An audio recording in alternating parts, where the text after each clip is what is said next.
modular, regular cosas. ¿Para qué sirve el periférico? Para enviar información. Es el que contiene fibras aferentes y eferentes que van a provenir desde el medio externo hacia el centro y desde el centro hacia el medio externo. ¿Ya? Estas estructuras se las denomina extrameningias porque muchas de ellas van a estar fuera de la envoltura meningia. ¿Ya?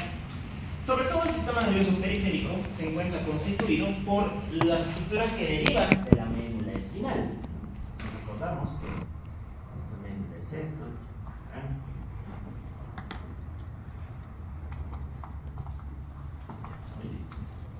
Y de nuestra médula espinal nacen diferentes fibras, ¿no? Teníamos fibras eferentes y fibras aferentes, ¿no? Muy bien. El conjunto de estas fibras, porque no sale solamente una, no, sino salen varias. El conjunto de estas fibras se llama fibra nerviosa, ¿ya? Fibra nerviosa periférica. Muy bien. Resulta que las fibras se unen y confluyen entre sí y nos forman raíces. Raíces que van a salir por delante y raíces que vamos a encontrar por detrás, ¿no? Las raíces posteriores y las raíces anteriores. ¿Y qué van a hacer estas raíces? Se van a unir, ¿no? Se unen las unas con las otras y nos van a formar conjuntos de raíces. Esos conjuntos de raíces se llaman plexos. Plexos. Esta es básicamente la estructura del sistema nervioso periférico. Fibras, raíces, plexos. ¿Ya?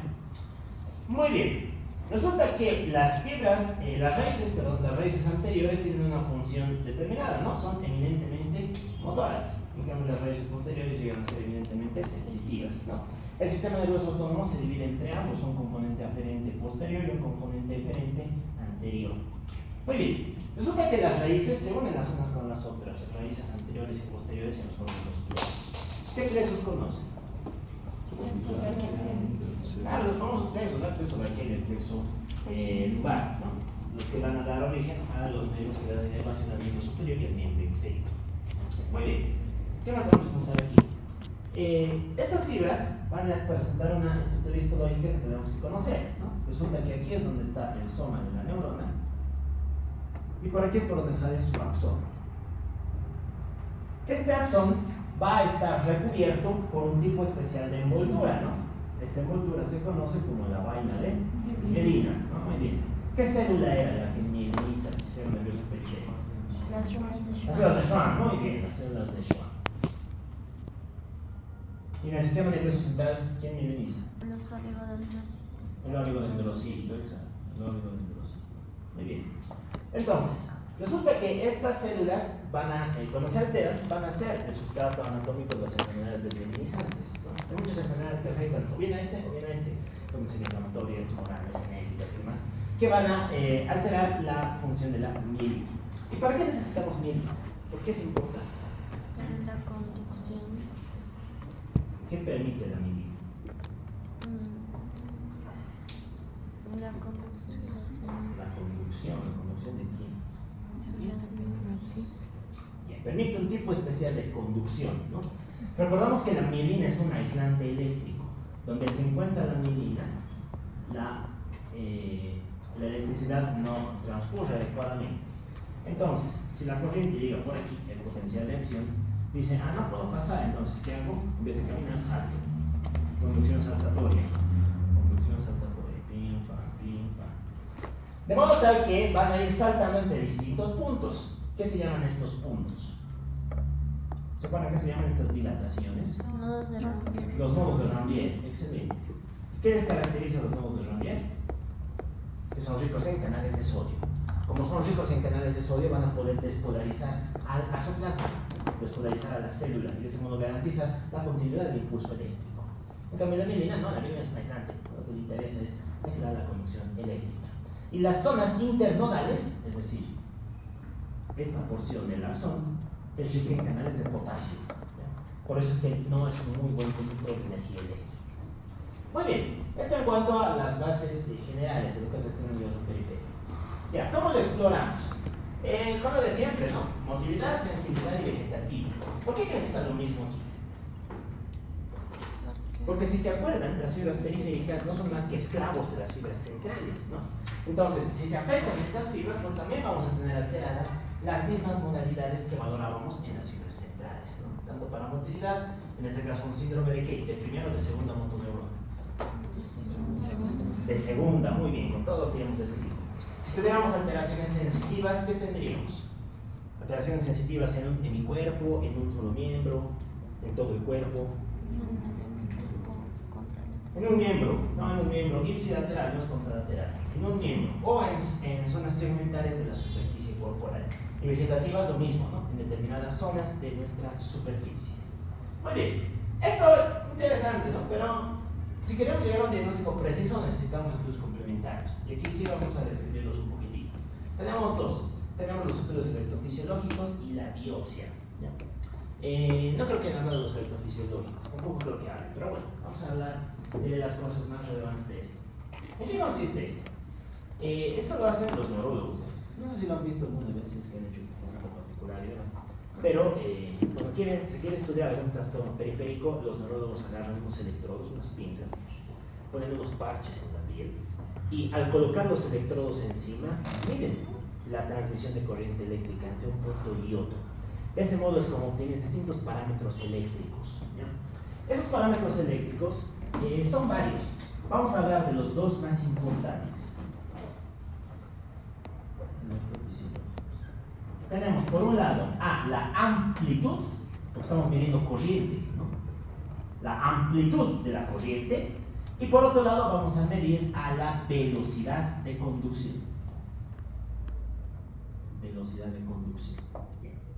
Bueno, eso tiene sus parámetros, tiene sus valores normales, no tienen que conocerlo, esto ya es de especialidad. Simplemente tenemos que saber que cuando nuestras ondas, cuando la amplitud se altera, cuando tenemos una alteración de la amplitud, nos está diciendo que el problema está en el axón.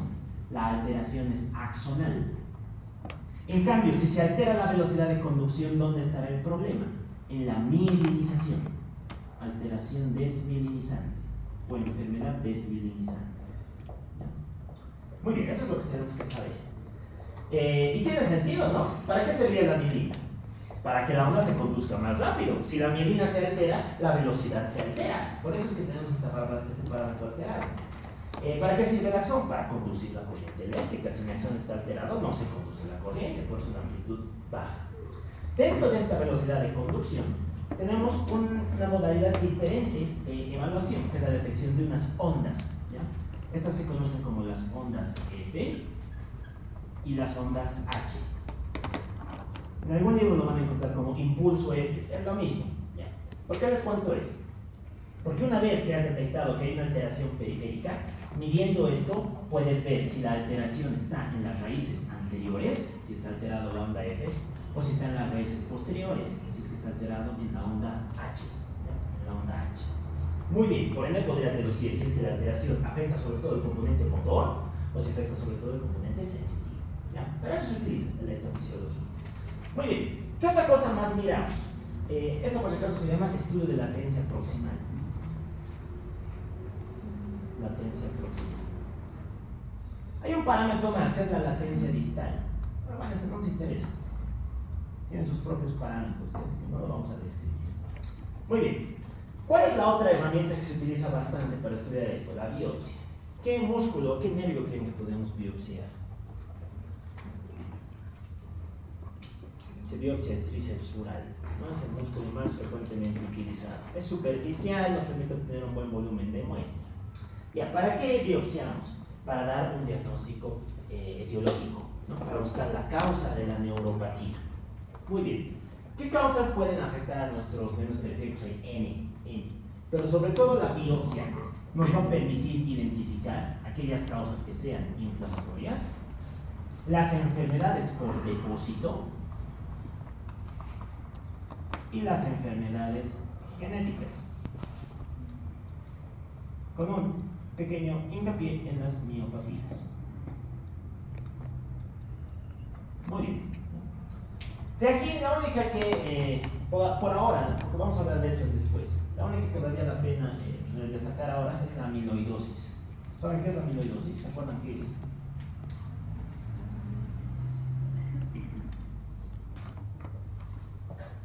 Ya han llevado inflamación. ¿Qué es amiloidosis? ¿Qué era el amiloide? Más fácil todavía. ¿Qué son los reactantes de fase aguda? Nada, ni idea. Las bases. ¿Qué es inflamación? Aditivo. Bueno, ¿qué tan tarde? Pasa cosas. Pero ya me llamo listo. ¿Cómo es? ¿Qué es inflamación? Nada, silencio absoluto. Bueno, la inflamación es vital, tienen que dominar la inflamación. La inflamación es la respuesta de los tejidos vivos, la respuesta de los tejidos vivos a la lesión, a la noxia. La respuesta de los tejidos vivos a la noxia. Ya.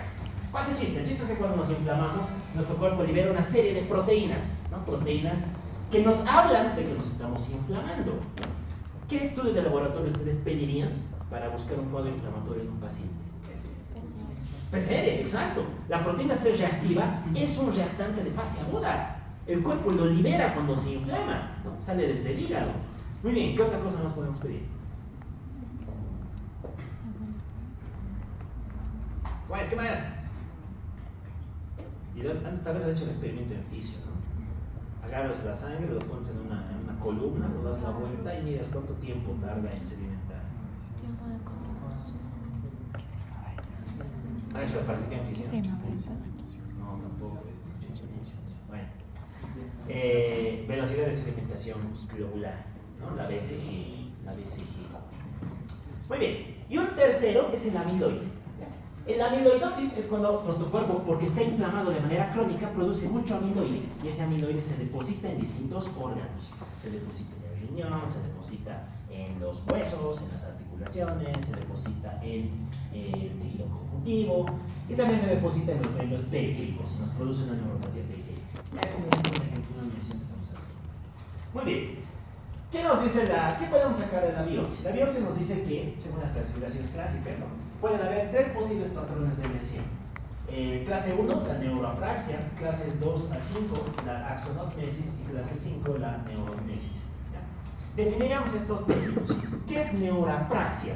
Neuroapraxia es la alteración del axón, pero con conservación de la mielina. Es una alteración axonal con conservación de la mielina. En la axonotmesis hay un compromiso leve de ambos, tanto mielina como axón. Y en la neurotmesis hay un compromiso severo de ambos, de mielina y de axón.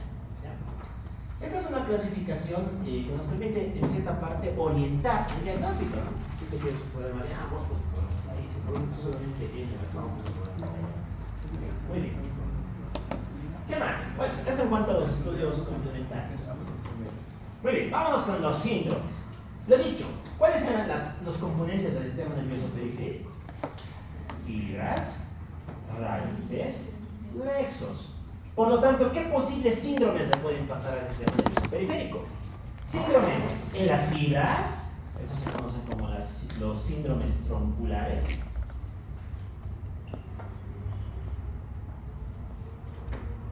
Alteraciones en las raíces, esto se conoce como síndromes radiculares,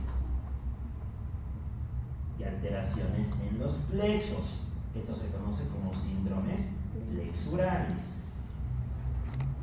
Muy bien, es sencillito, ¿no? Ahora sí, vamos a describirlos, ¿no? Entenderemos cada uno de ellos. Digamos en orden, empezaremos con los síndromes radiculares, las raíces, ¿no? ¿Qué podemos contar de nuestras raíces?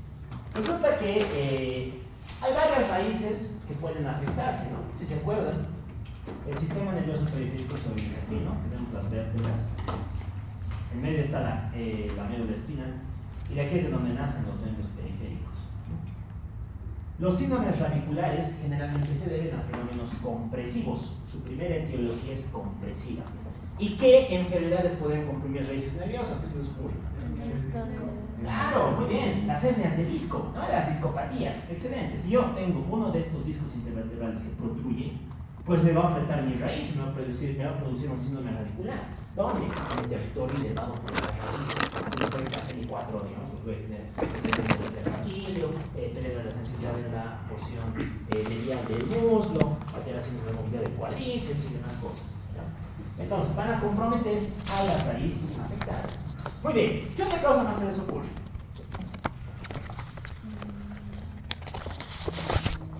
¿Qué otra cosa más podría lesionar mi raíz? Por un mecanismo similar, compresivo. Un tumor, ¿podría ser?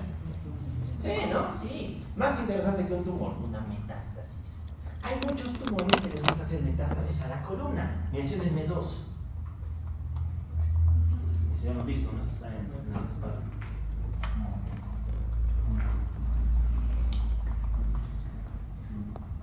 Claro. Próstata. Claro. Primer sitio al que metastatiza el cáncer de próstata. La columna. Y todavía tiene un tipo especial de metástasis, ¿no? ¿Qué se llama? ¿Se acuerdan? Metástasis osteoblástica. Son metástasis que en vez de llegar y destruirlo, hacen que se cree más hueso. Y si el tumor llega y hace que se cree más hueso, pues igual va a morir el espinal, ¿no? Top 2, cáncer de pulmón, cáncer de mama. Todo ese tipo de cánceres hacen metástasis y también lesionan la columna. Muy bien. Y finalmente las causas infecciosas, ¿no? ¿Qué pasaría si es que tengo una meningitis? Si tengo una osteomielitis, secundaria a la osteomielitis, puede desarrollar un acceso epidural, una bola de pus que va a comprimir mi raíz. ¿Tendremos síndrome radicular? También. Dense cuenta que en general las causas aquí van a ser compresivas. ¿Qué clínica me van a dar? Pues como ya les había contado, nos van a dar clínicas sensitivas. Las clínicas sensitivas pueden ser positivas o negativas. ¿A qué nos referíamos con alteraciones positivas? Hiperexcitabilidad, ¿no? ¿Qué vamos a tener aquí? Vamos a tener dolor. ¿Dolor dónde? En el territorio inervado por esa raíz. En el territorio inervado por determinado componente radicular. Muy bien. ¿Qué más? Vamos a tener, ¿podemos tener parestesias? Sí, ¿no? Podríamos tener parestesias también, es una manifestación positiva. ¿Alguna negativa? ¿Podríamos tener hipoestesias? Ok, estamos apretando de raíz. Sí, ¿no? Podemos, exacto, hipoestesias. Muy bien. No se olviden que esto va a seguir la raíz afecta. Vamos a volver sobre este concepto cuando lleguemos al traumatismo, al TEC y al trauma raquimedular, que es nuestra siguiente patología, ¿no? Bueno, para ahí tienen que venir repasando todas las ramas de los plexos y demás, ¿no? Y saber de dónde sale cada raíz. Muy bien. ¿Qué más? ¿Qué es el signo de la SEGI? ¿Lo han visto? Ya llevó, no, todavía están enseñando. La SEGI es el desencadenamiento del dolor cuando hacemos la extensión pasiva del miembro. ¿Ya? Si es que yo, digamos, tuviera una ciática, entonces que estiro el miembro inferior y al estirarlo voy a desencadenar el dolor en el territorio afectado. ¿Por qué? Porque estoy jalando la raíz y como jalo la raíz le produzco una mayor irritación. ¿Ya? Se dice que estos síndromes radiculares cursan con el signo de la SEGI positivo. Son la SEGI positivo. Y eso nos permite hacer diagnóstico diferencial con otras causas, como por ejemplo la estenosis del canal vertebral y demás cosas. Muy bien, ¿qué les pasará a los ROTS? ¿Estarán alterados? ¿Reflejos osteotendinosos? ¿Sí, no? Tal vez. Sí, ¿no? Porque estamos comprimiendo la raíz, ¿no? Va a haber hiporreflexia, porque estamos alterando el segundo motoneurón. Y si se alteraran las raíces anteriores, ¿qué clínica tendríamos? Motoras, exacto. Vamos a tener una paresia. Generalmente son paresias, ¿no? Paresias o dificultades con el inicio del movimiento. Muy bien. El ejemplo típico que cumple todo esto es el que ya les había contado, la ciática, ¿no? ¿Qué es la ciática? No es más que la compresión del nervio ciático externo, ¿no? En el cual, por una hernia discal, vamos a sentir dolor. ¿Dónde? ¿Dónde está el dolor de la ciática? ¿Por dónde va la ciática? Anatomía. Clases del doctor Vito. Viajaremos a nostálgico pasado, primer semestre. Nos acordamos que hay un nervio que se llama ciático compuesto externo. ¿Por dónde va?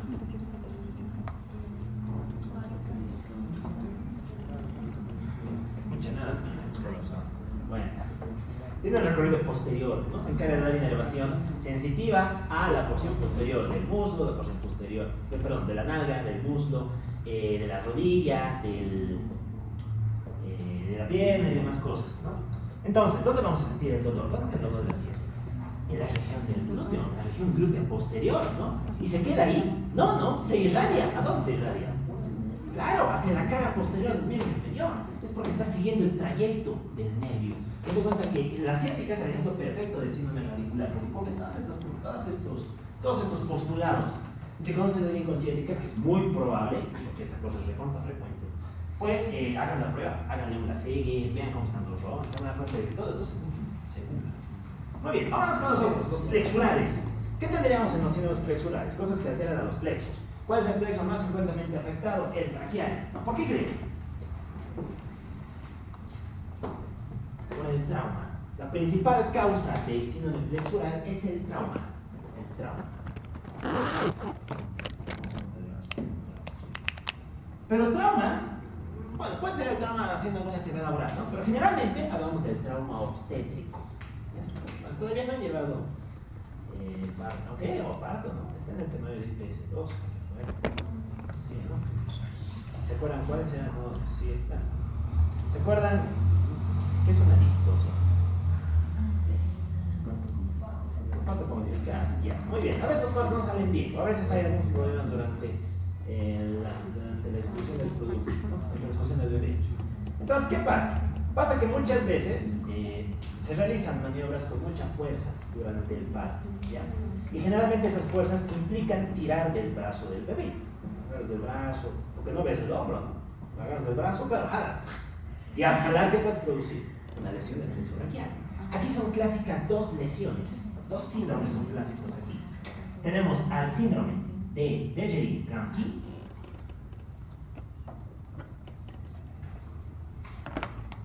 y tenemos al síndrome o parálisis de Ehlers-Danlos. El Ehlers-Danlos y el Dejerin-Kramky. Ya.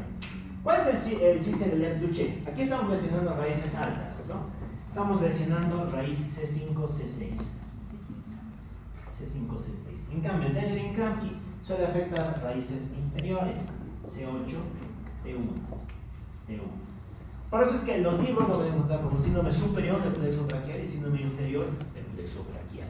¿Ya? Pensaremos, ¿qué va a pasar si tuviéramos un Ehlers-Danlos? ¿Qué esperaríamos encontrar en nuestro bebé? ¿Para ese qué? ¿De todo el plexo braquial? No, de no parte. ¿Pero qué parte? ¿Qué músculos? ¿Qué movimientos? Nos acordamos de qué se encarga C5, C6. Volvemos a anatomía. Para entender hace falta que meter todas las ciencias, no las ciencias. Nos acordamos que de aquí nace un nervio que es bien importante, ¿no? El deltoides. ¿Qué vamos a tener? Limitación para la abducción. Para la abducción. Hipoestesia en la región deltoidea. Abolición del reflejo bicipital. Hipoestesia en la porción lateral del brazo, del antebrazo. ¿Ya? Y debilidad para la extensión de la muñeca, junto con alteraciones motoras en el primer y segundo dedo. Y es bien interesante. El niño no puede movilizar muy bien uno de sus miembros y demás. Ok. En cambio, ¿qué pasaría con este? Con el Ehlers-Danlos, con el Dejerin-Kramky. El Dejerin-Kramky tiene una clínica mucho más severa. Aquí ya se abolen muchos más reflejos. Se abole el bicipital, el estilo radial. Vamos a tener alteraciones motoras en el quinto y cuarto dedo, hipoestesia en la cara medial del antebrazo y demás cosas. Ya, muy bien. ¿Qué otra cosa más podemos contar aquí? Listo, hemos escrito dos síndromes. Vamos con los tronculares. Alteraciones de los troncos, ¿no? Alteraciones de los nervios como tal, de las fibras nerviosas. Estos síndromes también se conocen como neuropatías periféricas. ¿Cómo se clasifican las neuropatías periféricas? ¿Se acuerdan? Aquí lo hemos visto. Se afectan a un solo nervio, ¿qué se llama? Mononeuritis, muy bien, o mononeuropatía, ¿no? Las mononeuropatías. Se afectan a dos nervios con territorios discontinuos y asimétricos, ¿qué se llamaban?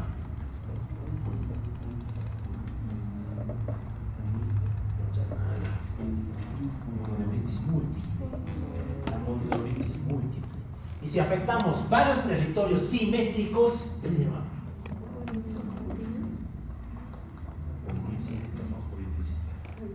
Polineuropatías. Las polineuropatías.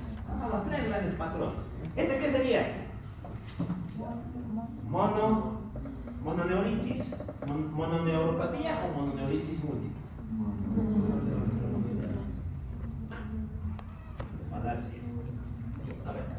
que está en negrito es lo que está alterado. ¿Es asimétrico o es simétrico? Es simétrico, ¿entonces qué es? Polineuropatía, claro, ¿qué se llamaba esto? Afectación de extremidades de porción distal del miembro superior del miembro inferior. Los chicos, pues es una masacre, es bien sencillo, ¿no? Se doy por hecho que sabemos esto. Neuropatía en guante y calcetín. Claro, el famoso guante y calcetín. Ya tienen por qué se llama así, ¿no? Estamos afectando las porciones distales del miembro superior y del miembro inferior. Guantes y calcetines. Diagnósticos.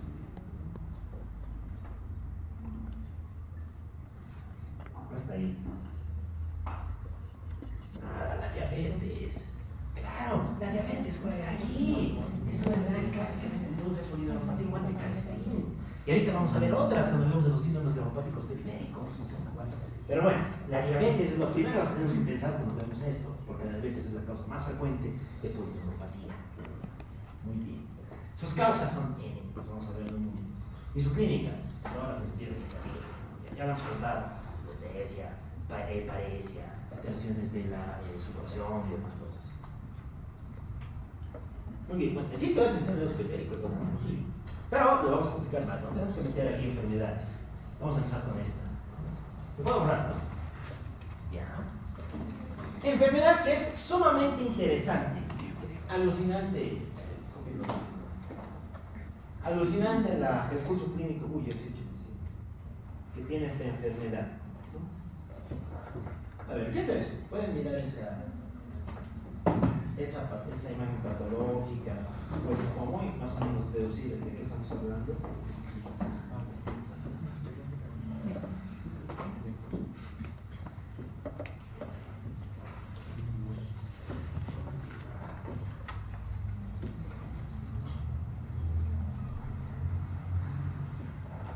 Lo puedo borrar, ¿no? ¿Cómo es? ¿Ideas? ¿Qué les llama la atención ahí? ¿O está todo bien? Paciente sano alta. Manejo por medicina de niños.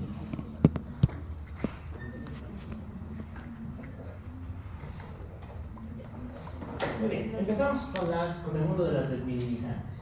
Vamos a hablar de la más importante y después vamos a hablar de las otras. La más importante es la esclerosis múltiple. La esclerosis múltiple. Bien. A ver, como siempre, no iremos en el mismo orden del Harrison. Epidemiología, ¿verdad? ¿Qué piensan cuando les digo esclerosis múltiple? ¿Cuál tiene que ser el paciente típico de esto? Para empezar, sexo. Mujer, varón, nosotros. Varón. ¿Quién dice mujer? Nadie. No, las mujeres. Mujeres. Claro, no se encuentran las mujeres. Proporción 2:1. Ya. Mujeres, proporción 2:1. ¿Qué más? De todo el mundo mundial, en general sí, pero hay cierta predilección por un grupo de personas. La gente de ascendencia blanca, ¿no? Realmente aquí juegan los europeos, ¿no? La gente de Europa, Norteamérica. Y bueno, hay algunos dicen fue protegido. Bueno, entonces, es más frecuente ahí. Por factor racial, simplemente. Es bien que la raza igual determina muchas enfermedades, ¿no? Así como hay enfermedades más frecuentes en la gente blanca, hay enfermedades más frecuentes en la gente negra. Vamos a ir hablando de ellas paulatinamente. ¿Qué más? Sobre todo de un lugar, y esto es importante, ¿no? Los lugares fríos. Ya, Noruega, Suecia, ¿no? Los países escandinavos, la gente de la Antártida y demás cosas suele tener mucha incidencia de esto. No mucho, pero es mucho más prevalente respecto a lo que sería otro país. Muy bien, vámonos con su causa. A ver, estoy diciendo mujer, me falta joven. Mujer joven. La media de presentación son los 20 a 30 años. O sea, changuita en realidad. Si les digo mujer joven, ¿cuál creen que es su etiología? ¿Qué enfermedades son más frecuentes en las mujeres jóvenes? Embarazo. Eso no es la enfermedad. Depende cómo lo veas.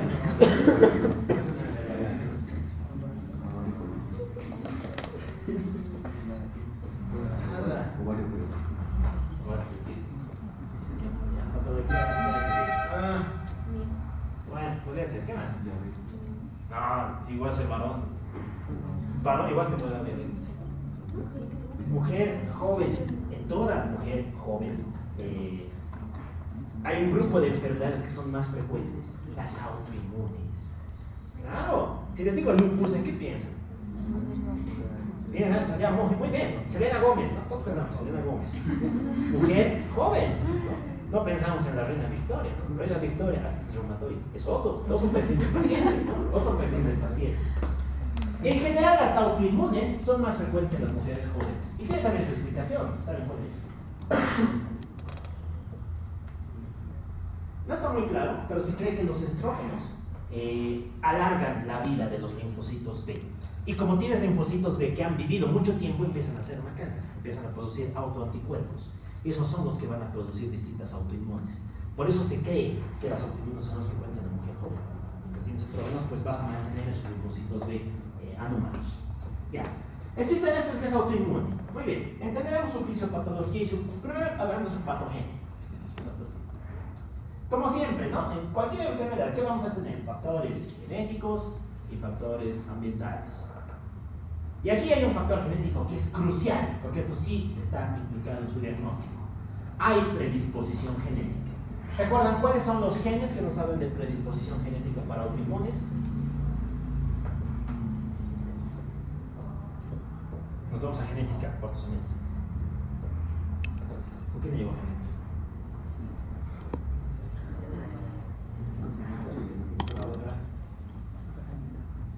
¿Cómo se llama? A ver, ¿qué era esto?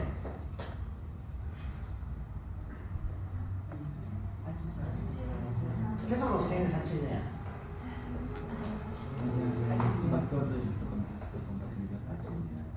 Ya, es el equivalente al MHC, ¿no? HLA quiere decir antígeno leucocitario humano. Es el péptido de la presentación de los antígenos, ¿no? El MHC, de compatibilidad. Ya, resulta que cuando hablamos de predisposición genética en autoinmunes, siempre va a estar metido este. ¿Ya? Y recuerden que este es un gen polimórfico, se hereda en bloque, ¿no? Va a tener polimorfismos, tiene muchas variantes. Concretamente aquí vamos a hablar de dos, el HLA-DB2 y el HLA-DQ1. ¿Hay que saberlo de memoria? Sí, ni modo, sí está bien. Estos dos genes te predisponen, si los tienes, tienes una alta probabilidad de desarrollar esclerosis múltiple a largo plazo, ¿no? Muy bien. Como siempre, ¿no? Los HLAs que hacen que presentes de manera típica antígenos. Tu cuerpo va a empezar a expresar cosas que normalmente no debería. Muy bien, dentro de lo ambiental, como les había dicho, el frío. Es algo bien interesante, no sabe por qué. Pero el frío sí es un factor muy implicado en la patogenia de la esclerosis múltiple. Ya. ¿Qué otras cosas más se han implicado aquí? Se ha metido un virus. ¿Qué virus es el que está metido en todas las autoinmunes? Y en ciertos cánceres. Nos vamos a virología. Muchas autoinmunes y muchos cánceres están asociados a ese virus. El Burkitt, el linfoma de Burkitt, ¿no? Los linfomas difusos, inclusive el linfoma de Hodgkin se asocia a ese. ¿Qué virus estamos hablando? Epstein-Barr. El virus de Epstein-Barr. También se ha metido aquí al virus de Epstein-Barr. Ya, muy bien. ¿Cuál es el chiste de todo esto? Esto se junta para producirnos la siguiente cascada. En un momento de tu vida, tú que eres persona predispuesta, vas a empezar a expresar péptidos atípicos. ¿Qué péptidos vas a expresar? Vas a expresar dos moléculas. La PDP y la PLR. El más importante es este, el PBP. Perdón, es PBM. PBM quiere decir proteína básica de la mielina. La proteína básica de la mielina.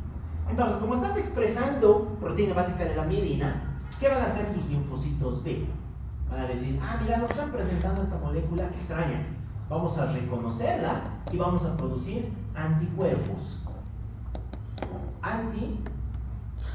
Componentes de la mielina, ¿no? Entonces vas a comenzar a producir, ¿no? Entre comillas, anti-BB. ¿Y qué van a hacer esos anticuerpos? Van a venir, se van a unir a la mielina de tus neuronas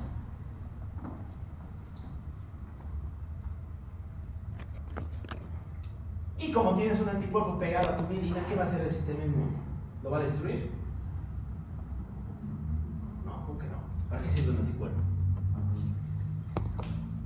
Vámonos a fisiología del sistema inmunitario. ¿Para qué sirve un anticuerpo? Para marcar, para opsonizar sustancias.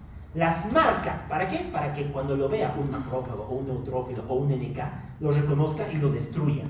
Entonces el sistema inmunitario va a decir, ah, mira, la mielina tiene anticuerpos, por lo tanto, ¿qué hacemos? La destruimos. Muere. Y la mielina se destruye. ¿Y eso qué nos va a producir? Desmielinización. Desmielinización. Ahora, recordamos que las neuronas se agrupan en núcleos, ¿no? Núcleos de sustancia gris. Y aquí es donde están los axones. Como estamos marcando toda nuestra mielina, todo esto va a ser destruido. Esto. Es ahí donde se va a formar dos cosas. Primero, infiltrado, ¿no? Todo el sistema inmunitario está llegando aquí. Llegan linfocitos T, llegan macrófagos, células de los glóbulos blancos y demás. Y este conjunto de infiltrado inflamatorio más células lesionadas va a recibir un nombre. Todo esto se conoce en conjunto como la placa. La placa es la lesión morfológica característica de la esclerosis múltiple. ¿Y dónde vamos a tener placas? Pues en todo el sistema nervioso central y parte del sistema nervioso periférico. Se van a afectar ambos, tanto el sistema nervioso central como el sistema nervioso periférico. Muy bien, y esto es lo que nos va a producir distintas alteraciones, ¿no? Porque si se acuerdan, las fibras mielinizadas son las que llevan la información más importante. Llevan la propiocepción, llevan la motricidad. Entonces esto nos va a dar un distinto espectro de alteraciones clínicas. ¿Ya?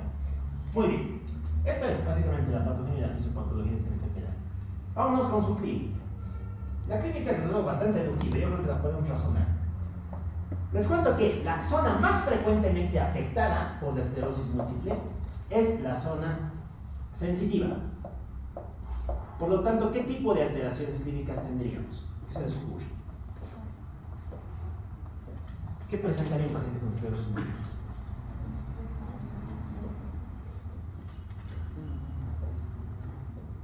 Nada. ¿Adinamia? ¿Qué pasaba cuando se lesionan las vías sensitivas? Ustedes deberían poder razonar esto, ¿no? Claro, hipoestesia, ¿no? Hipoestesia, anestesia, parestesias. Lo más habitual suelen ser parestesias. Y después tenemos hipoestesias, anestesias y demás. ¿Dónde? Depende, ¿no? Depende de qué nervio se afecte. Se puede afectar nervios del miembro superior, del miembro inferior, toda mitad del cuerpo.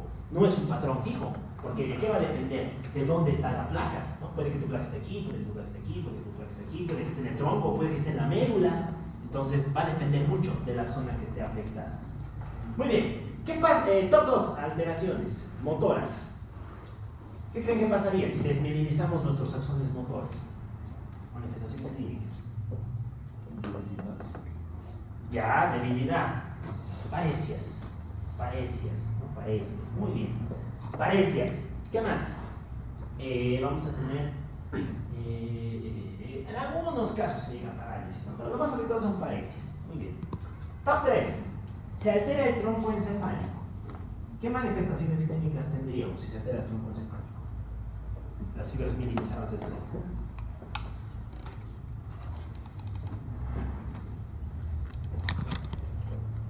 A ver, nos acordamos, ¿quién vivía en el tronco? ¿Qué se llama el tronco? Los núcleos, los pares craneales, ¿no? Entonces, ¿qué vamos a tener? Clínica de pares craneales, ¿no? ¿Qué se les ocurre? ¿Podemos tener disartria? Sí, no podemos tener disartria.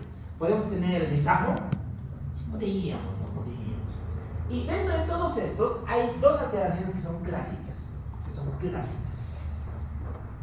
La oftalmoplejía internuclear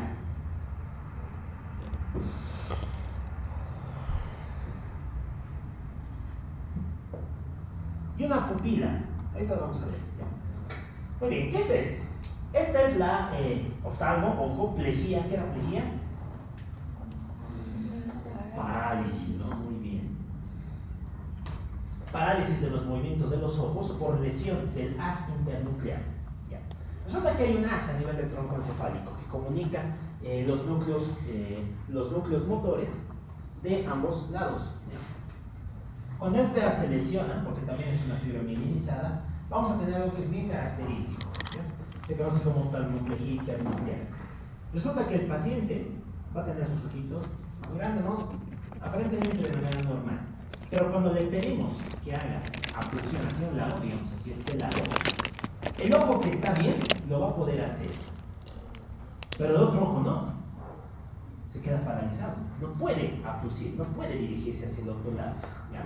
Entonces, ¿qué va a hacer este? ¿Se acuerdan qué hacía? Cuando uno de los ojos se iba a un costado solito, está, como empieza a temblar, duda. Dice, ¿por qué yo me he ido solito y esto otro no? Empieza a temblar y vuelve a su posición habitual.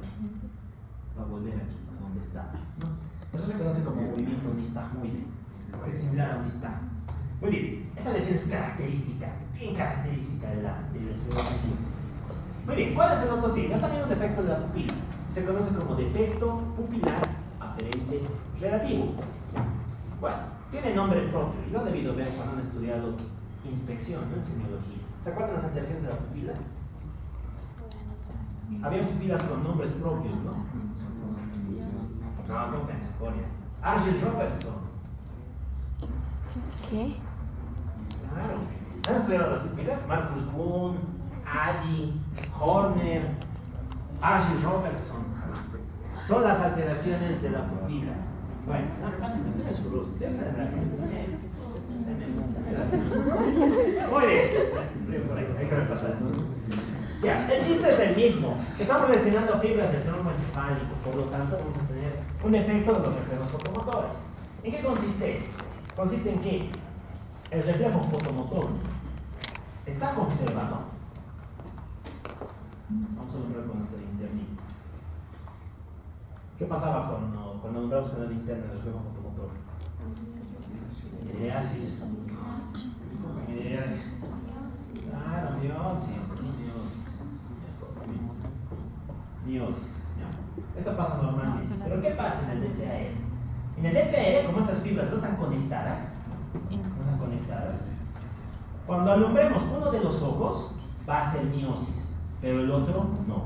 El otro va a seguir en miriasis. No, entonces, ¿qué se llama este reflejo? ¿Se acuerdan? Cuando alumbramos un ojo y el otro hace lo mismo que el otro.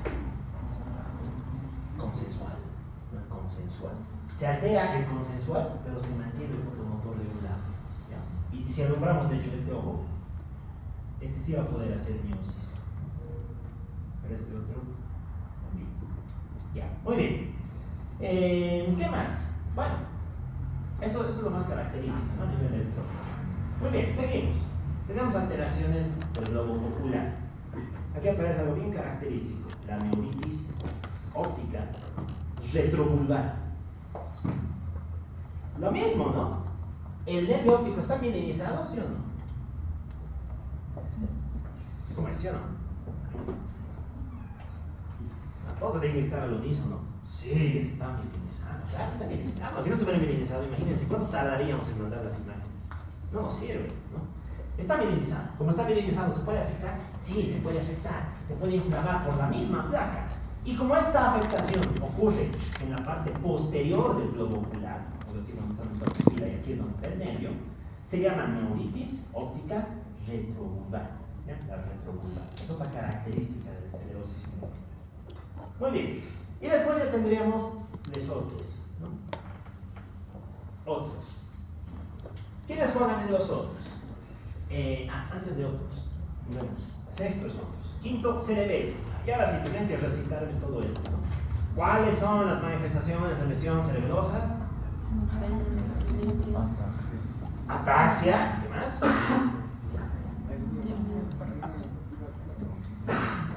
Nada, tenemos llegado hasta ataxia. Pérdida de memoria. Pérdida de movimientos finos.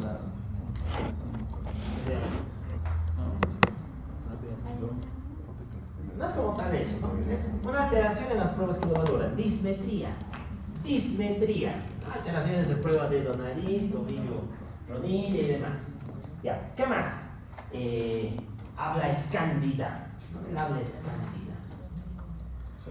Muy bien. Y trastornos de la marcha, ¿no? No, esto ya lo sabemos, no hace falta que es deducir, simplemente es aplicar y entender. Decías del cerebelo, relacionados con esto. Muy bien, voy a tener bla, bla, bla, bla, bla, bla, bla. Quinto síntoma de frecuencia. Y ahora sí, sexto, otros. Y aquí pueden estar lo que se imaginen.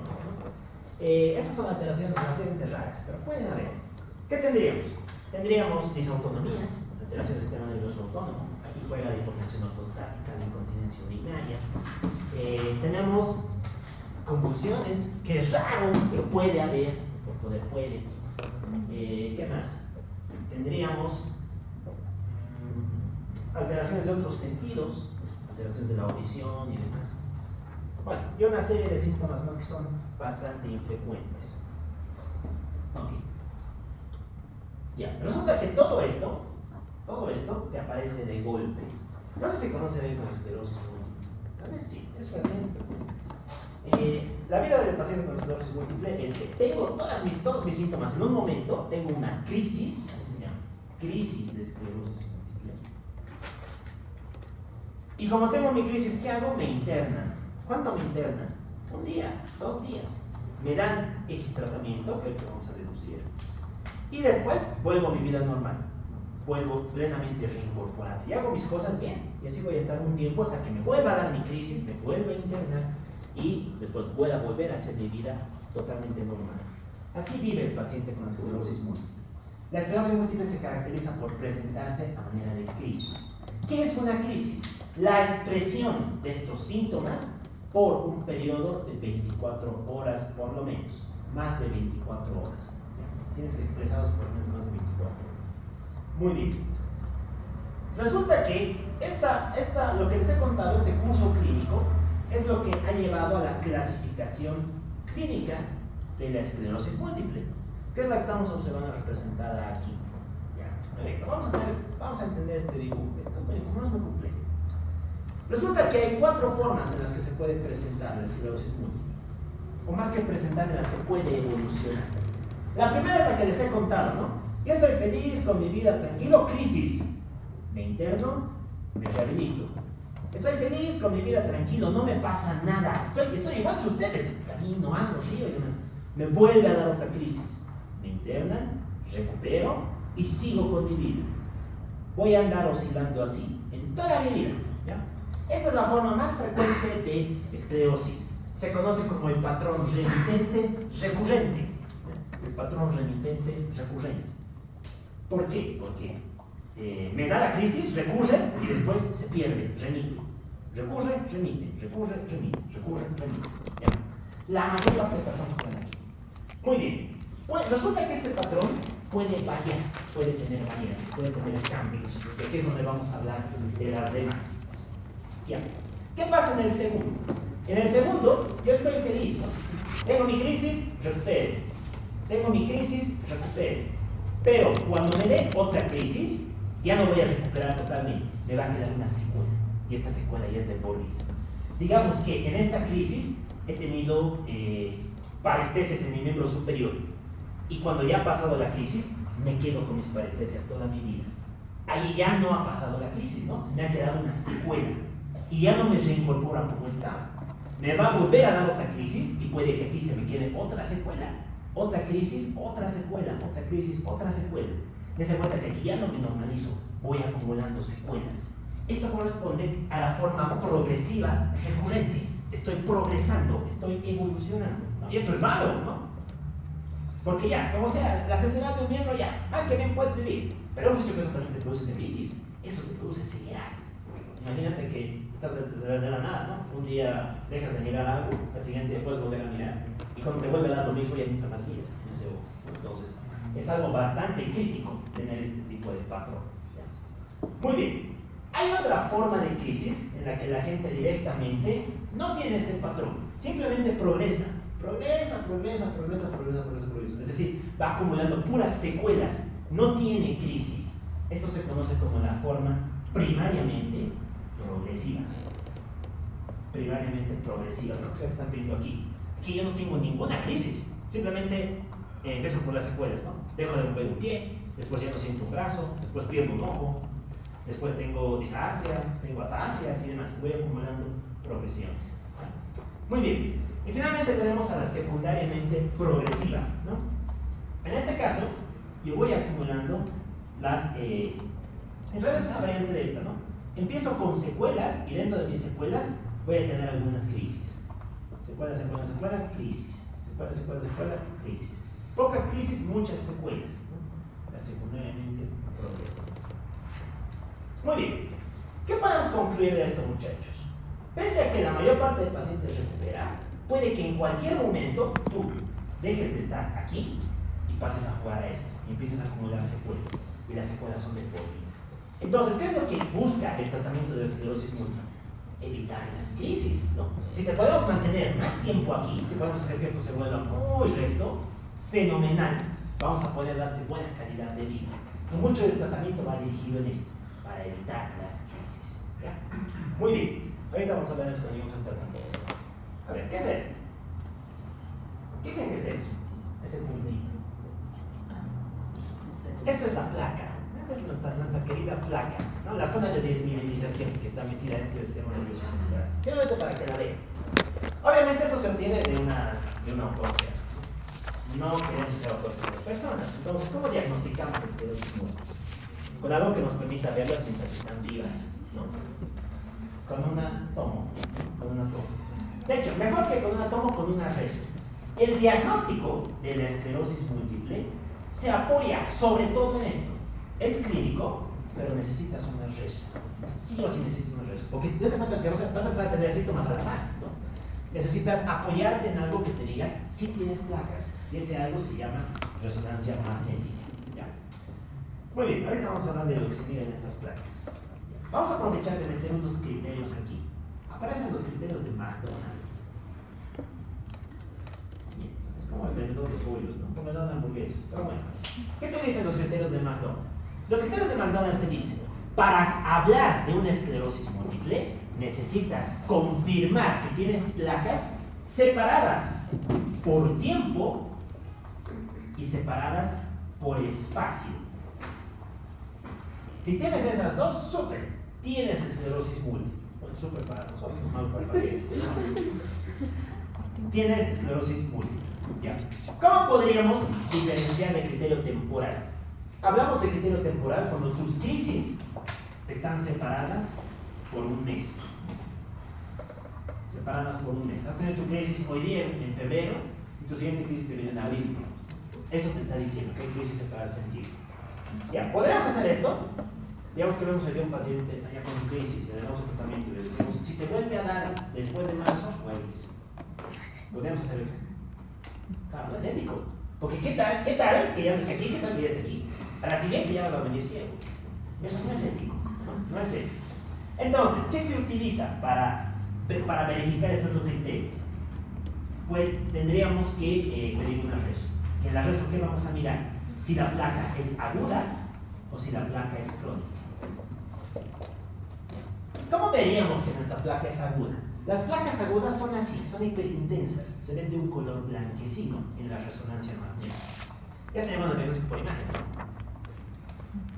Sí, ¿no? Ya estarían capacitados para interpretar esas cosas.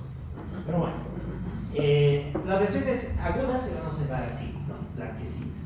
En cambio, las placas crónicas, las placas antiguas, se van a observar de un color muy intenso, como estas, como estas. Les digo que son mucho más claras.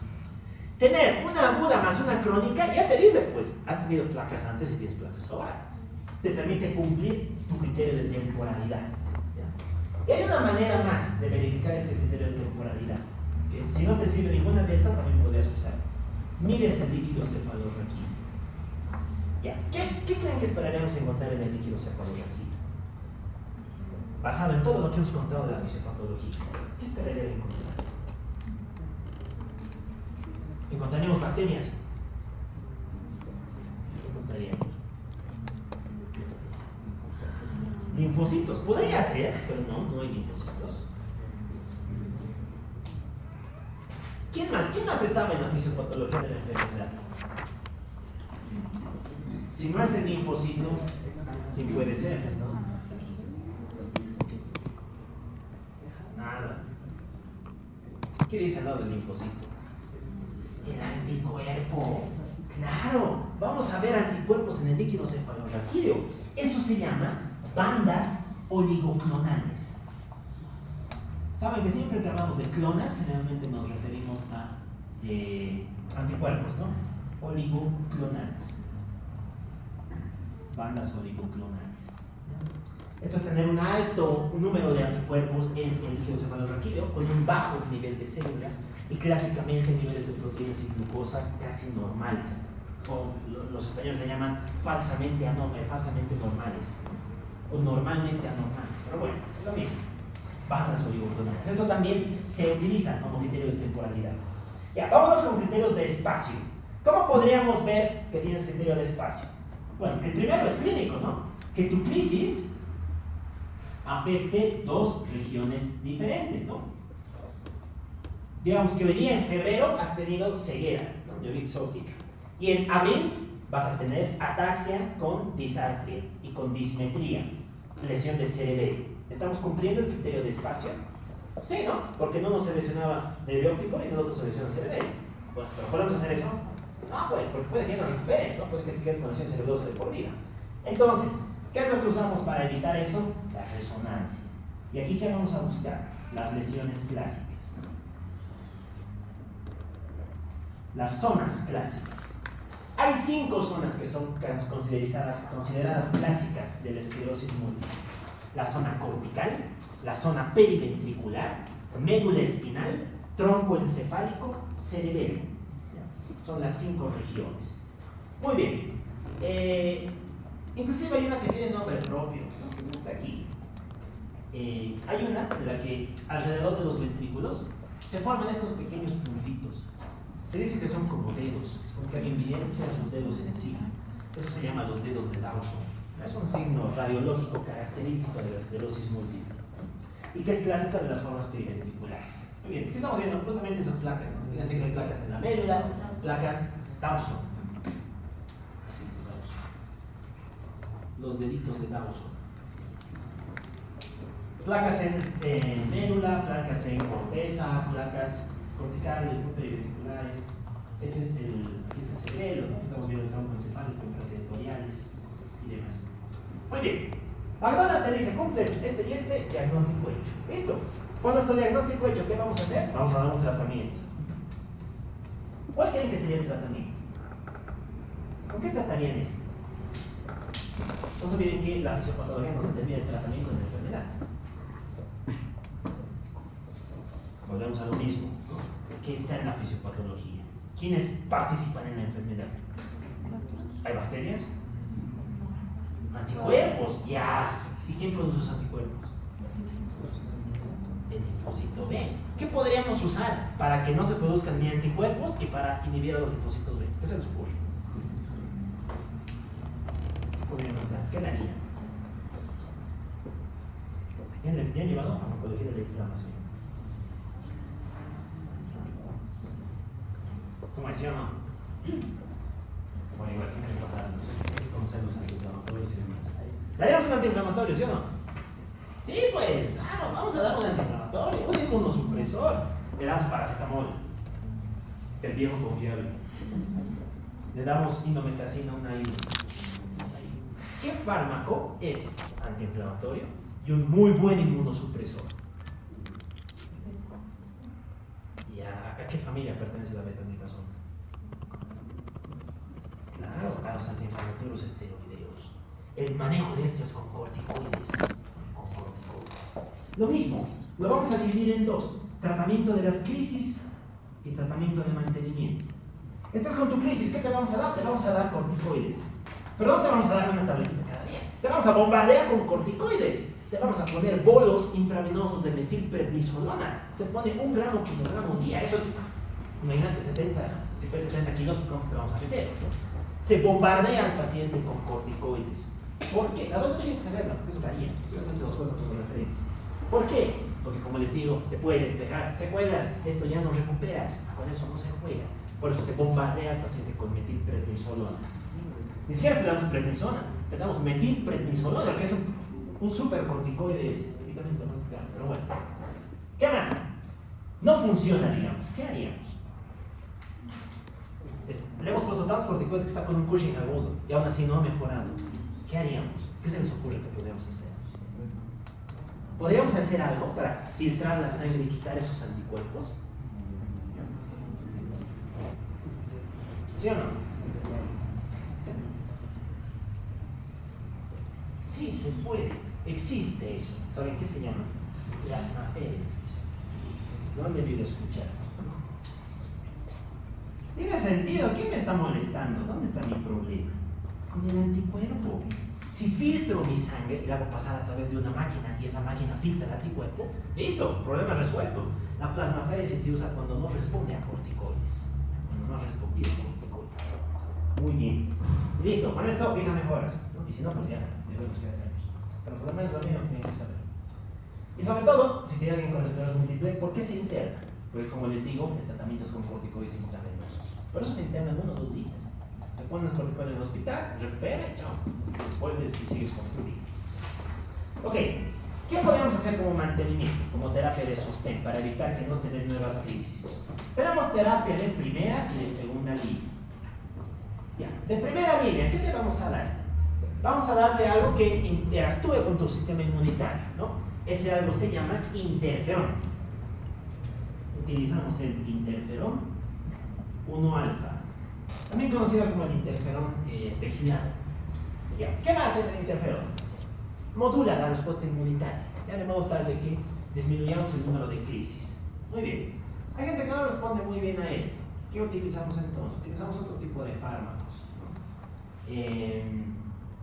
Tenemos la teloflunomida y demás. Pero bueno, es porque es muy especializado. Lo dejaremos ahí, el interferón. ¿Y qué usamos como segunda línea si no has respondido a esto? Pues tenemos las nuevas terapias. Las nuevas terapias son los monoclonales. Y aquí simplemente les voy a hablar de 2. El natalizumab y el ocrelizumab. Simplemente para que les suene, para que todos que sepan que existe y para que vean hasta dónde llega la medicina actualmente. Ya, ¿qué es esto? El natalizumab. Este es un VLA4. Resulta que esta molécula de VLA4 es un potente adhesivo celular. Hace que los linfocitos se adhieran y como se adhieran, que pasen al sistema nervioso central. Entonces, si estás bloqueando esa puerta, ese gancho que tiene el linfocito, pues el linfocito ya no se une. Y como ya no se une, disminuyes la inflamación. Lo van a leer también en el árbol, está descrito ahí. Tienes que hacer primero test para un virus, ¿no? El virus JC, el virus Jam-Combiner. ¿Qué producía el virus JC? Leucoencefalopatía multifocal progresiva, la LMP. Bueno, el ocrelizumab, ¿qué es? Este es otro inhibidor de anticuerpos, otro modulador de anticuerpos, que también se utiliza para modular la respuesta inmunitaria. Bien, muy bien.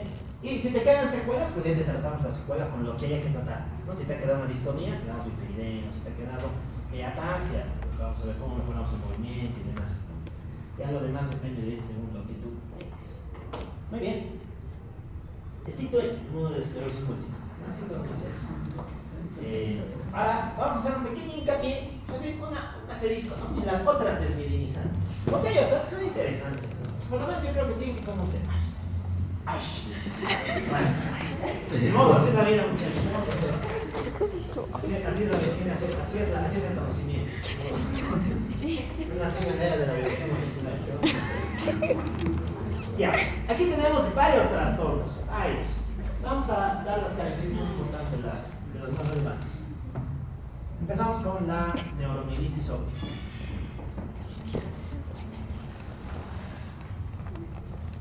También conocida como enfermedad de Thaber.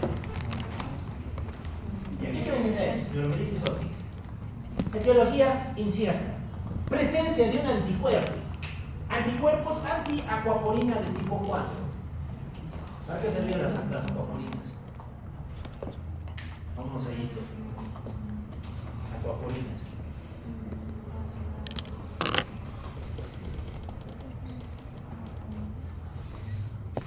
Nada, también se viste oficio, ¿no? Vamos a esto, oficio. Aqua, ¿qué quiere decir aqua? Porocolina. Abertura, claro, es un canal para el agua. Resulta que las neuronas y la mielina tienen canales para el agua. ¿Ya? ¿Qué pasa en esta enfermedad? Produces anticuerpos contra este. Aquí pasa lo mismo, ¿no? Destruyes tus vías de conducción, por lo tanto tienes enfermedades desmineralizantes. ¿Ya? 3 características clínicas. Lo mismo, ¿no? El nombre nos lo dice. Vamos a tener afectación de la médula, ¿no? Una mielitis, que clásicamente compromete 3 segmentos afectados. Pueden ser C1, C2, C3, C4, C6, 3 segmentos contiguos. ¿Ya? ¿Qué más? Óptica. ¿Qué creen que vamos a tener? ¿Tendremos neuritis óptica? Sí, ¿no? ¿Por qué le dicen el nombre? Vamos a tener neuritis óptica. Igualita a la de la esclerosis múltiple, sí, igualita a la de la esclerosis múltiple. ¿Ya? Y hay una característica más. Vamos a presentar el conocido como síndrome del área postrema. ¿Para qué servía el área postrema? Nos vamos a neonato. Segundo semestre. ¿Para qué servía el área postrema?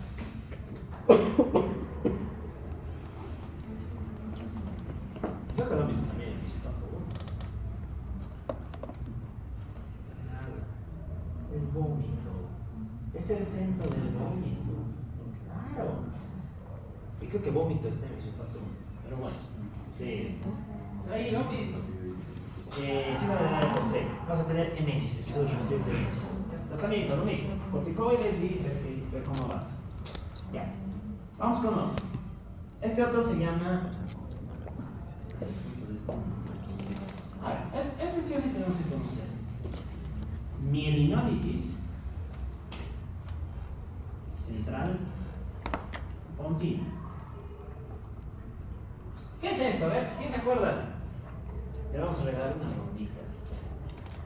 Tienes que contar 5, 4, 3. Vosotros tenés el 4, 1, por eso estoy diciendo 2, 1. Nada. ¿Han llevado trastornos hidroelectrónicos? ¿Lo han visto? ¿Cuál es la principal complicación? O más bien, ¿cuándo aparece la mielinosis central continua? Cuando corriges rápidamente una hiponatremia. Es la reacción adversa de la corrección rápida de una hiponatremia.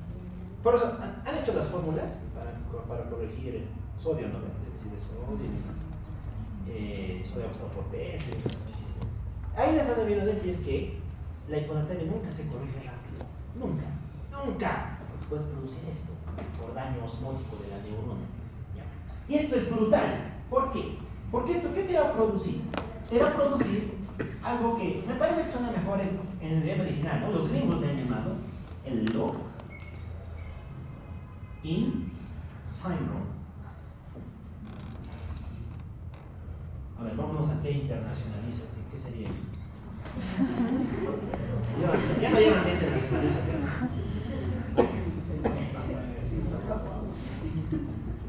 No, tampoco me lleva eso.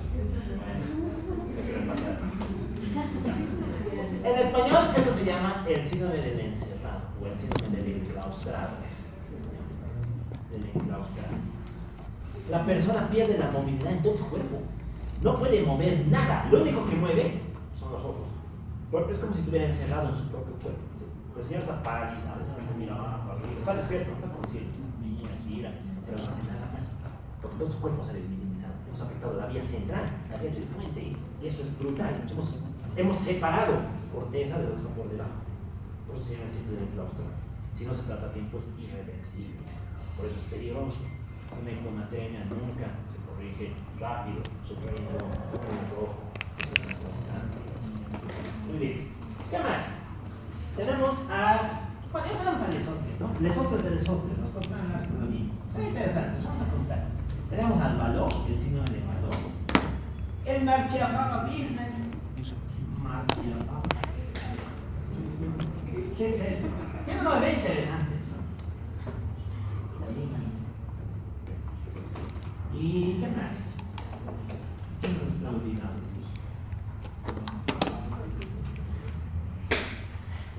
Me he olvidado de una. Me voy a acordar. Ok, el valor es una mononeuritis, básicamente. Nada más, es una mononeuritis. Una desmineralizante que afecta solamente a un nervio periférico. A ver, ¿a qué le suena? Marchiafava. Marchiafava, ¿a qué le suena? ¿De dónde creen que había ese señor? ¿Conocen a un señor que se llama Marchiafava? ¿De qué país creen que había? ¿Rusia? No, los rusos. Se llamaría Vladimir, algo así. Se llamaría Lev, Asia, no sé, China, Chichón. Marchiafava. Francés, no. Vienen los Jean-Louis. Italia. A mí me suena a Italia. ¿Ves? Marchiafava, a mí me suena a italiano. Esta enfermedad es típica de la gente que consume vino. Los consumidores de vino crónicos. Claro, porque saben que los españoles, los italianos y los franceses son gente que consume habitualmente vino. Entonces, es una enfermedad típica de varones de avanzada edad, consumidores crónicos de vino. ¿En qué te va a producir? Yo no voy a tomar eso. ¿En qué te va a producir? Te va a producir desmineralización en territorios segmentarios, en territorios diferentes. Puede ser una mononeuritis, una polineuritis, es una afectación bastante variada, pero está asociada a eso, al consumo de vino. Ya, y aquí me está faltando uno, me está faltando una encefalitis, la encefalitis hemorrágica aguda.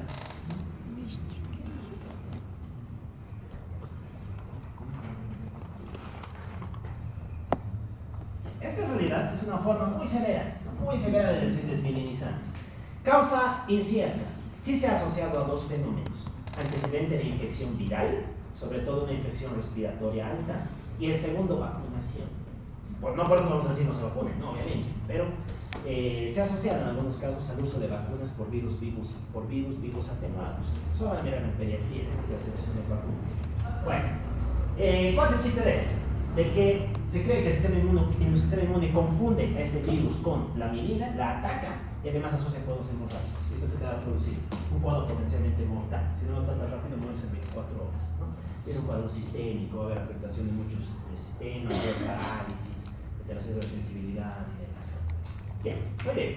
Estas son las otras, ¿no? Ahora sí ya habíamos terminado las desmineralizantes. Listo, ahora sí, vamos con la siguiente.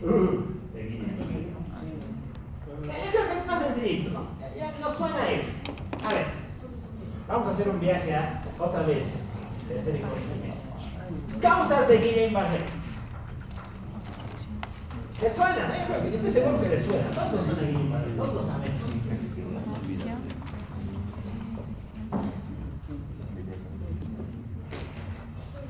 ¿Cómo es? Infecciones, pero ¿por quién? Notrofomonas martófila, pues. Burkholderia cepacia. Hemorragia esteroides. Citomegalovirus. Muy frecuente.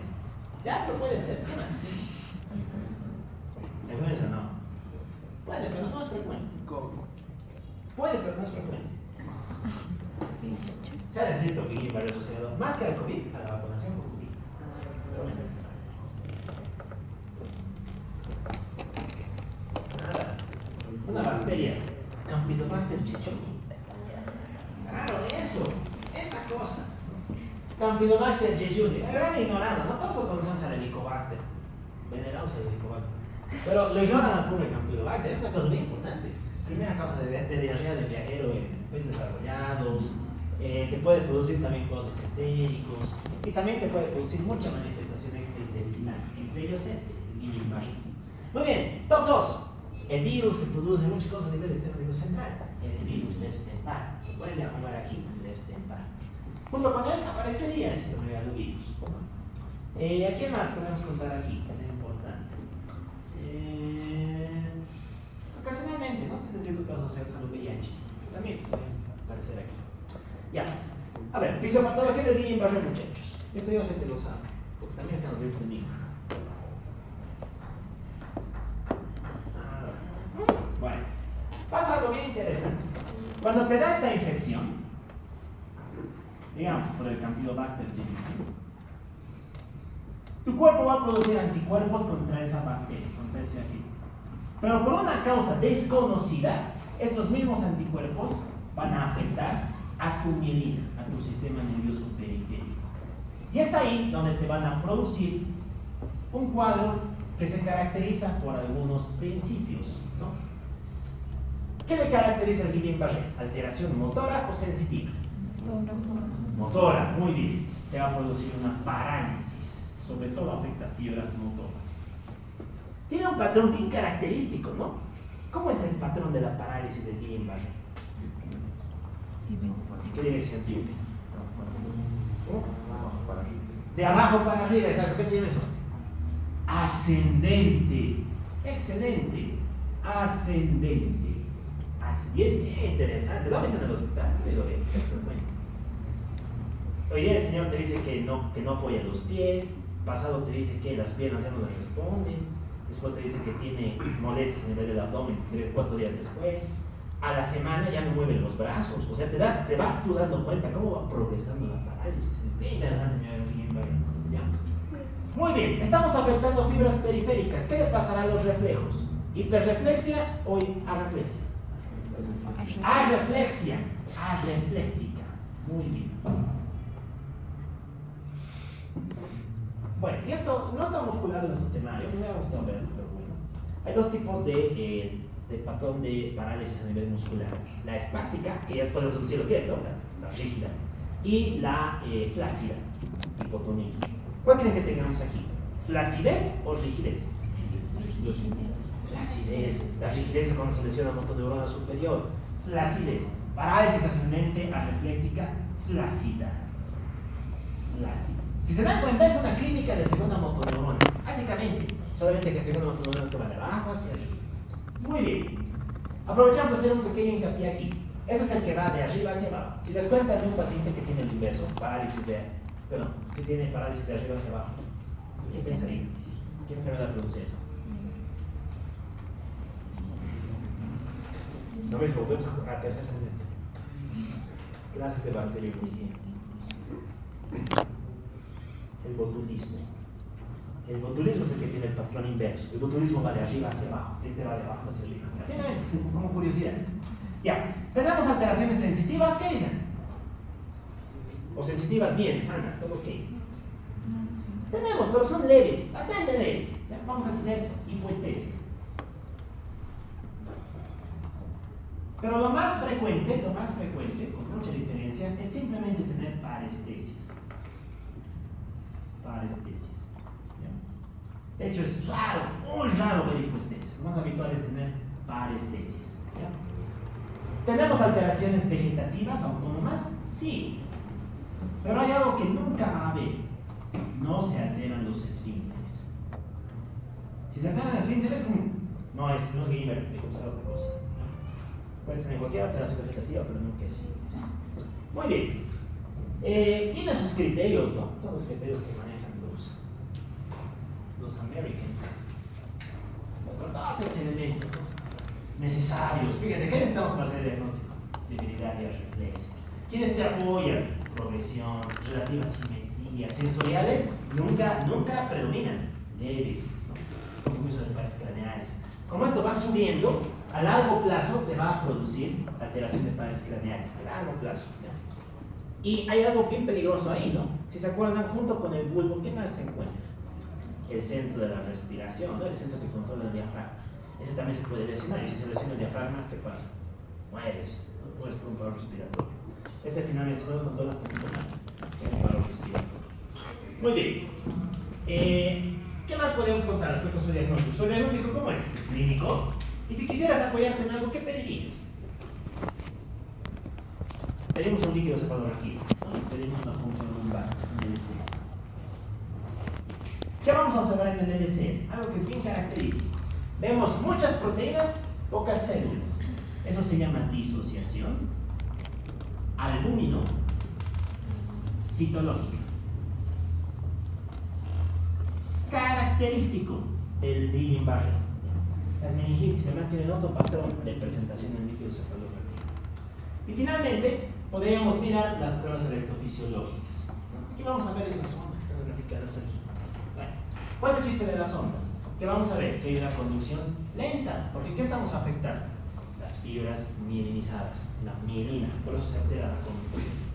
La latencia, en cambio, está prolongada. ¿Por qué? Porque la acción se mantiene. Es una enfermedad que afecta sobre todo el componente mielinizado de la neurona. Muy bien, ¿cuál sería el tratamiento?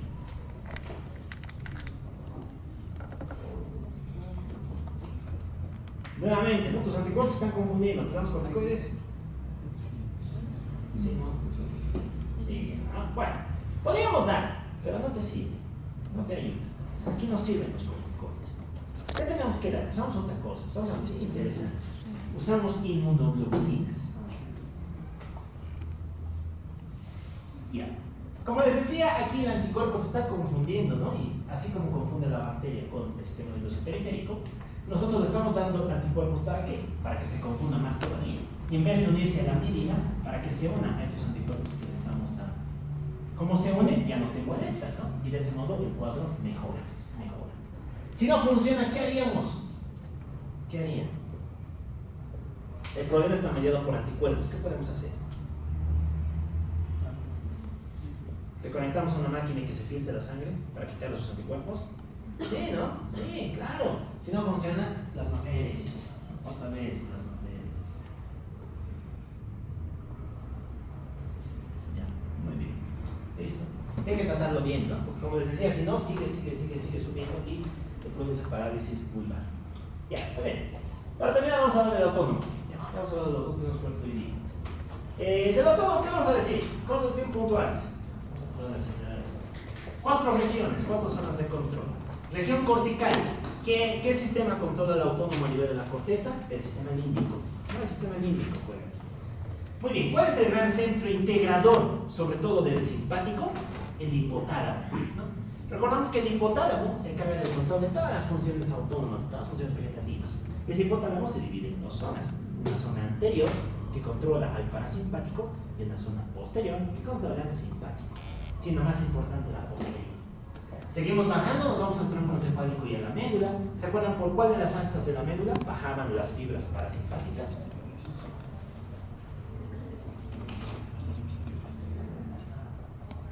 Por las astas laterales.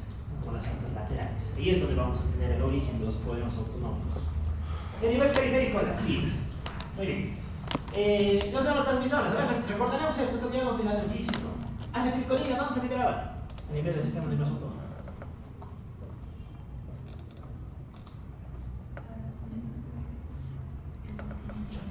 ¿Dónde se libera? Es igual que vamos a. No, está bien dominado. Acetilcolina en componentes presinápticos o primera neurona de simpático y parasimpático y segunda neurona de parasimpático. Primera neurona de simpático y parasimpático y segunda neurona de parasimpático. ¿Dónde liberamos noradrenalina? En la segunda neurona del simpático. Solamente ahí, en la segunda neurona del simpático. Con 2 excepciones importantes, ¿no?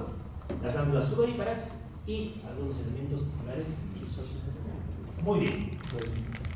La pupila y la dirección de la eyaculación, ya, eso lo veremos rápidamente. A ver, preguntas de. Y esta es la pregunta del doctor Víctor. Porque estaban estudiando nuestro. ¿Cómo se inervaba la pupila, se acuerdan? Para empezar, ¿qué hace el simpático con la pupila? ¿Miosis o midriasis? Midriasis, claro, dilata la pupila, ¿no? ¿Cómo está controlado? ¿Quién controla ese simpático?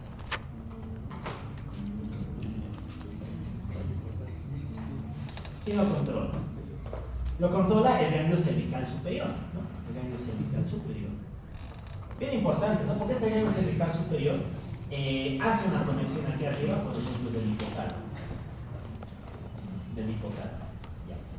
Si recordamos esto, podríamos fácilmente deducir las alteraciones de la vía simpática. ¿Por qué se puede alterar el simpático aquí? La primera, porque tengas algo que afecte este trayecto. Si se acuerdan, este trayecto es el que acompaña a la arteria carótida interna, ¿no? Viene acompañando a la carótida.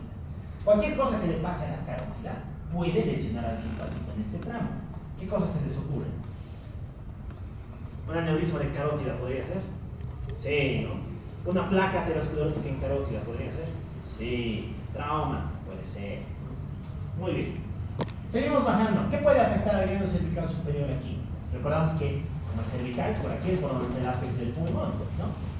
Y al pulmón le pueden pasar muchas cosas, pero sobre todo una. Puede crecer un tumor que crezca y que afecte a este ganglio. ¿Se acuerdan qué tipo de tumor de cáncer de pulmón es el que produce eso?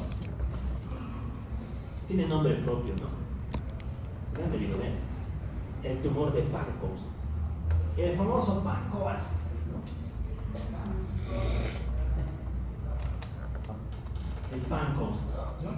¿Y el Pancoast qué es? No es más que un carcinoma de tipo epidermoide. Es el carcinoma epidermoide de pulmón, que crece a nivel del ápex y que comprime a las fibras del ganglio cervical superior. ¿Qué te producía el Pancoast? ¿Se acuerdan? Tiene nombre, ¿no? Ese síndrome. Síndrome de Claude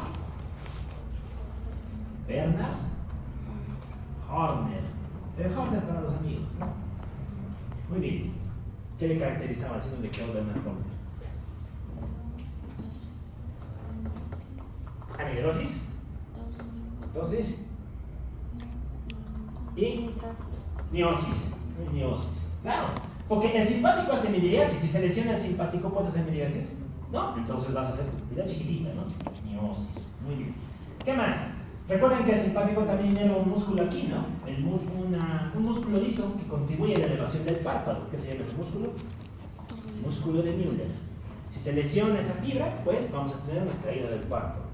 Tosis palpebral. Y como les decía, el simpático inerva ¿a quién? A las glándulas sudoríparas. Si lesionas al simpático, ¿vas a poder transpirar en esa zona? No, vas a tener anhidrosis. Tosis y anhidrosis. Es algo tan interesante que es, ¿no? Relacionar las cosas. Aquí se aquí no. Tenemos que tener cierta base para reducir eso. Muy bien. Vámonos con el parasimpático. ¿Para qué sirve el parasimpático? ¿Qué hace? ¿Miosis o midriasis? Miosis. Muy bien, hace miosis. ¿Cuál es el nervio que lleva la inervación parasimpática a la pupila? Ahora nos vamos a los pares craneales. ¿Cómo es? ¿Cuál de los pares craneales lleva eso? El segundo par, el óptico, ¿sí o no?